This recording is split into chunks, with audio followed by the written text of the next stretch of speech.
மதுரையில் பார்வையற்ற மாற்றுத்திறனாளி பெண் கொலை செய்யப்பட்ட வழக்கில் அதிர்ச்சிகர தகவல்கள் வெளியாகியுள்ளது. உசிலம்பட்டியைச் சேர்ந்தவர் கவிதா. பார்வையற்ற மாற்றுத்திறனாளியான இவர் கணவரை இழந்து மதுரை சங்கிமங்கலம் அருகே உள்ள அன்னை சத்யாநகர் பார்வையற்றோர் காலனியில் வசித்து வந்தார். கடந்த 12ஆம் தேதி கவிதாவை கொலை செய்த மர்ம நபர்கள் அவரின் கை கால்களை கயிறால் கட்டி பெண் அணிந்திருந்த 10 சவரன் நகை மற்றும் செல்போனை திருடிச் சென்றனர். இதில் கவிதாவின் பக்கத்து வீட்டில் வசித்து வந்த சிவானந்தம் என்ற இளைஞரும் கலையரசு என்ற பெண்ணும் திடீரென மாயமானது போலீசாரை சந்தேகமடைய செய்தது.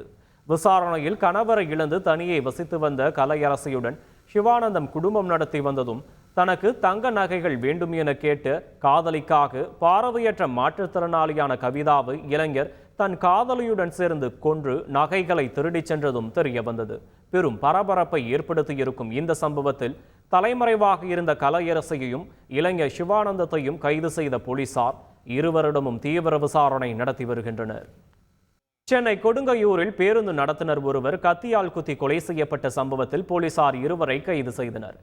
சென்னை மாதவரத்தைச் சேர்ந்த பிஜு என்பவர் வியாசர்பாடி அரசு போக்குவரத்து பணிமனையில் நடத்துனராக பணியாற்றி வந்தார்.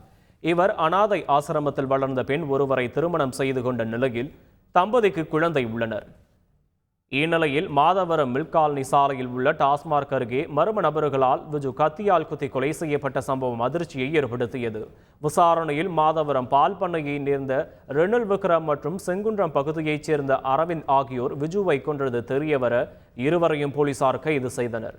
மதுபான பாரில் வைத்து மது அருந்த பணம் கேட்டு தகராறு செய்த பிஜு தகராறில் தகாத வார்த்தைகளால் திட்டிய ஆத்திரத்தில் அவரை கொன்றதாக இருவரும் வாக்குமூலம் அளித்த நிலையில் இருவரையும் போலீசார் நீதிமன்றத்தில் ஆஜர்படுத்தி சிறையில் அடைத்தனர். செங்கல்பட்டு மாவட்டம் மதுராந்தகம் அருகே இளைஞர் ஒருவர் மர்ம நபர்களால் வெட்டி கொலை செய்யப்பட்ட சம்பவம் குறித்து போலீசார் தீவிர விசாரணை நடத்தி வருகின்றனர். திருவள்ளூர் மாவட்டம் திருநின்றவூர் பகுதியைச் சேர்ந்த சோழராஜன் என்ற இளைஞர் கொலை செய்யப்பட்ட இந்த சம்பவத்தில் இளைஞரின் உடலை கைப்பற்றி மருத்துவமனைக்கு கொண்டு சென்ற போலீசார் இதன் பின்னணி குறித்தான விசாரணையை தொடங்கிய நிலையில் கொலையாளிகளை வலை வீசி தேடி வருகின்றனர். செய்திகளை உடனுக்குடன் தெரிந்து கொள்ள உடனே சப்ஸ்கிரைப் பண்ணுங்க.